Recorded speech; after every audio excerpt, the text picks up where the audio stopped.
ચેતર વસાવાને લઈને હવે ડેડિયાપાડાના લોકોમાં ભારે આક્રોશ જોવા મળી રહ્યો છે। ખાસ કરીને એમના નેતા અને હવે ચેતર વસાવા માટે ડેડિયાપાડાના લોકો શું કહી રહ્યા છે એની વિગતે ચર્ચા કરીશું। નમસ્કાર, હું છું ઉજ્જવલ અને આપ જોઈ રહ્યા છો નિર્ભય ન્યૂઝ। ચેતર વસાવા એટલે કે ડેડિયાપાડાના ધારાસભ્ય અને ડેડિયાપાડાના લોકોને ચેતર વસાવા પ્રત્યે ક્યાંક ને ક્યાંક લાગણી પણ એટલી બધી છે। ચેતર વસાવા જેલમાં ગયા છે ને હવે ડેડિયાપાડાના લોકોને એવું લાગી રહ્યું છે કે એમના ઘરનો, એમના ગામનો દીકરો એક જેલમાં જતો રહ્યો હોય જેના પર તેમનો આધાર હોય।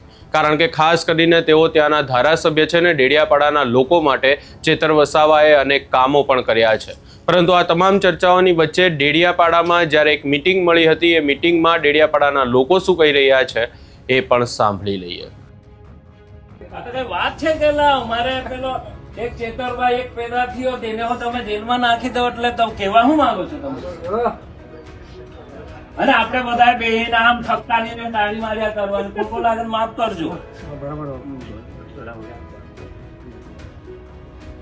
દેશનો માલિક આપણે ભીલ પ્રદેશ મને નથી જોઈતો ભીલ પ્રદેશ, મારે ભીલ દેશ જોઈએ છે। આખો અરે ભીલ પ્રદેશમાં કલેક્ટર હું પાછો લોકો જ આવે એવો જોઈએ કે ભીલ પ્રદેશ આપણને આપણા જોઈએ, દેશ જોઈએ આપણને। હવે પ્રદેશ નથી જોઈતો ભાઈ, એટલે જે માંગણી કરે છે એ લોકો બી હવે દેશની માંગણી કરો। ભીલ પ્રદેશ બહુ થઈ ગયું, ઝારખંડ જોઈ લીધું આપણે શું થયું તે, બધું કાઢી ગયો અદાણી। આપણે હવે ભીલ પ્રદેશ માંગીને પછી પાછા એવા અદાણી ફદાણીને લાવવાના હોય તો એવો પ્રદેશ જોઈતો જ નથી આપણને દેશ જોઈએ અલગ કે પ્રદેશ જોઈતો હે?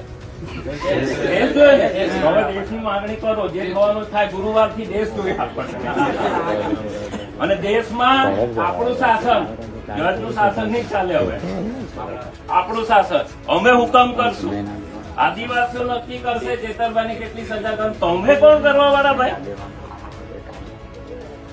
આદિવાસી નક્કી કરે ને,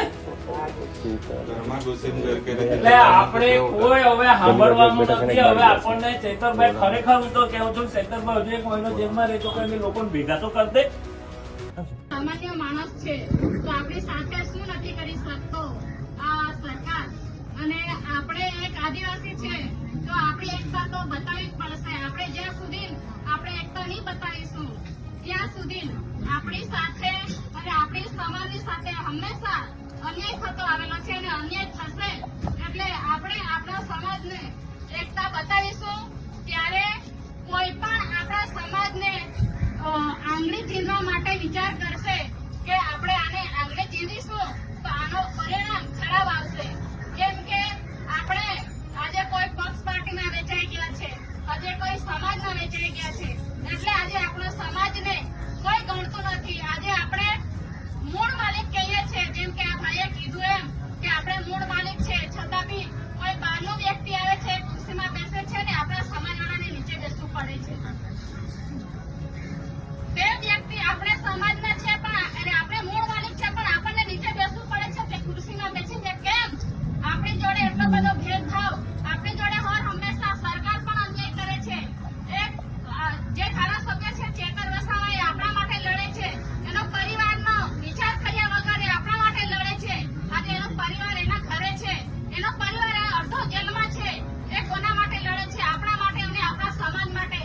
જ્યારે એમની જરૂર છે તો આપણા સમાજે આખું એક થવું પડે અને આપણે એકતા બતાવવી પડે।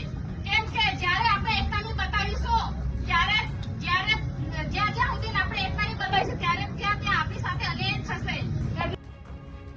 અહીંયા ડેડિયાપાડાના લોકો દ્વારા એક જ વાત કરવામાં આવી રહી છે કે એમના જે પ્રતિનિધિ છે, એમના ધારાસભ્ય છે અને ધારાસભ્યથી પણ વધારે એમના જે આદિવાસી સમાજના, એવું કહી શકાય કે ચેતર વસાવાને લોકો મસીહા કહી રહ્યા છે।